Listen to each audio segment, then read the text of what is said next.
ఇంకొక మోసం ఏంటంటే చెప్పమంటావా?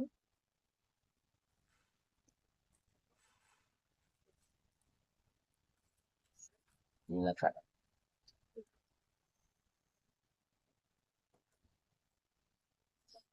ఇది జీలకర్ర. ఇది కిరాణా షాప్ లో తెచ్చిన జీలకర్ర. ఇది మోర్లో తెచ్చిన జీలకర్ర.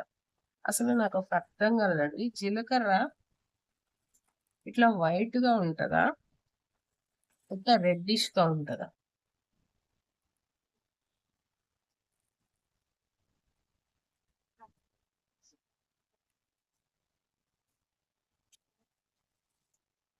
మీరు చెప్పండి తెలిస్తే.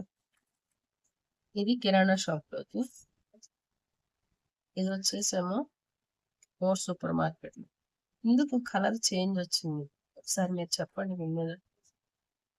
అంటే మనము యాక్చువల్గా బయటకు వెళ్ళి సూపర్ మార్కెట్లో అన్ని తెస్తాం కదా. ఇదండి నా ఈరోజు ఇది కిరాణా షాప్ తెచ్చింది. ఇది నేను యాక్చువల్గా ఏంటి ఎప్పుడు గమనించలేదు, ఇంత రెడ్ గా ఉందని ఆలోచన చేసి, ఇది చూడండి ఎట్లుంది, ఇది చూడండి. ఈ రెండిట్లో ఏది ఒరిజినల్ అంటారు? మీకు తెలిస్తే కామెంట్ చేయండి చూద్దాం.